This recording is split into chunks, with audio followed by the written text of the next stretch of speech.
Живота в тежка ти пасира доста удари в тялото. По-добре да ги държиш вместо да паднеш началото. Искаш лесно, ама няма. Ако има, няма драма. Ако няма драма, знаеш, здрава психика не става. Господин Мангала пее си за кинтите в сака. Искаш музика за меки, пусни си на Вирго трака. Какво превърнахте го рапа? Ще повърна от етапа, който е в момента. Не хуля, щото драпам. Драпам, щото вдигам тежестта. Не да си меня гласа, сам чучуни да пищя и за суми да редя. Много често през нощта се моля да остана цял. Моля се за малките да не докосват материал.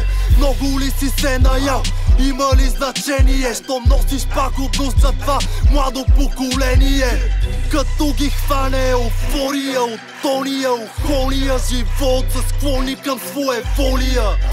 Украсени клони с болни намерения, напудрени кокони, рап с чалга изпълнения. С помпони, трусани фенове в нощни заведения, балони, дишащи гейове, мощни извращения. Възможност имал съм за тия кръгове тесни.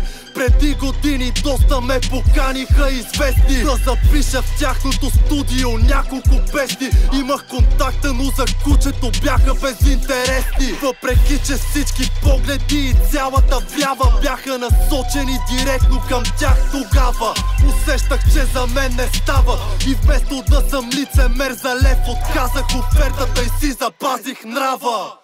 Не започнах за кеша, нито за да съм вървежен. Ще напомня на правежа, че тази категория винаги е тежка. Не започнах за кеша, нито за да съм вървежен. Ще напомня на правежа, че тази категория винаги е тежка. Чистите породи малко са и много подобия. Средата ми винаги е била за токсикология. Поддържат външността си на вампири с козметика. Толкова години там и не пипнах синтетика.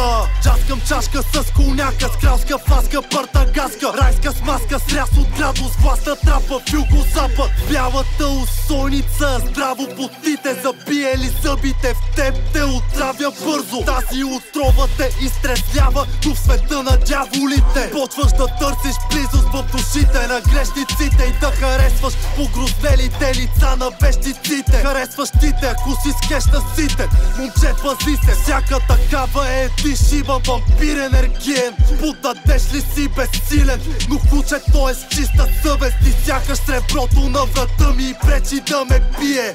Чувствам се стабилен повече от дирето. Това е истинския геста шит от българското гето. Огъня в душата стига докъдето почват сълзите. А товара е за истински силните и добрите. А товара е за истински силните и добрите. Не започнах за кеша, нито за да съм вървежен. Ще напомня на правежа, че тази категория винаги е тежка. Не започнах за кеша, нито за да съм вървежен. Ще напомня на правежа, че тази категория винаги е тежка.